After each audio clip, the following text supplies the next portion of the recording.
All of the following are parts of a valve body except shift valves, manual valve, TCC solenoid, which is torque converter control, vehicle speed sensor. Ooh, that could be a bit tricky, but we're going to figure it out.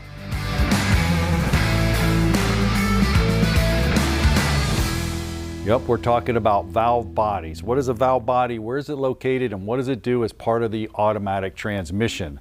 Well, you can see it's right down there in the bottom. And what the valve body does, it actually takes the fluid. It's the traffic cop of fluid. It's going to direct it with a bunch of shift solenoids, all kinds of different passages to different clutch packs, planetary gear sets, torque converter, oil pump.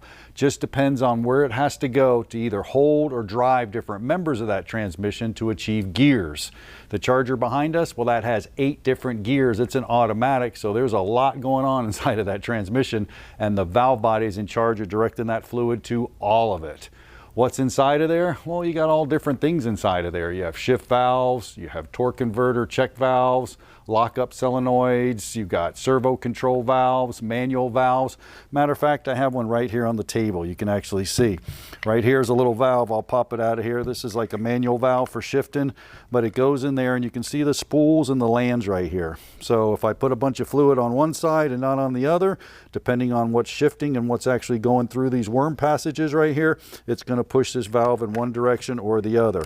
This one's actually manually actuated. When you shift, it pushes it down and it redirects fluid to all these different passages, all these different worm passages. On this side, you can see where all the valves are located all the way throughout.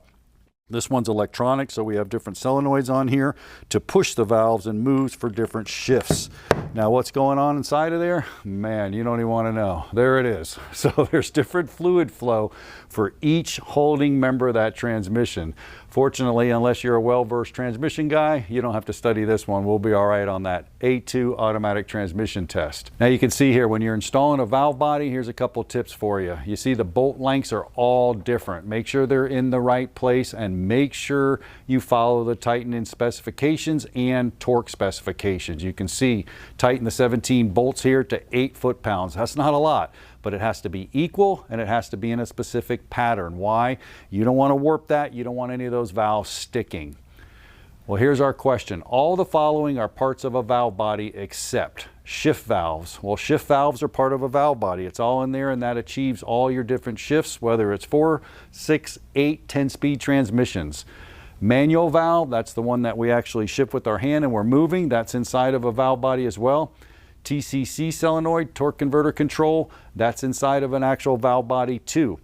Vehicle speed sensors, well, they're usually located on the output shaft of the transmission measuring speed. A lot of times they're not in the actual valve body, so the accept answer is D, vehicle speed sensor. Now, transmissions are complex, but understanding valve bodies is going to help you pass that A-2 automatic transmission and transaxle ASE exam.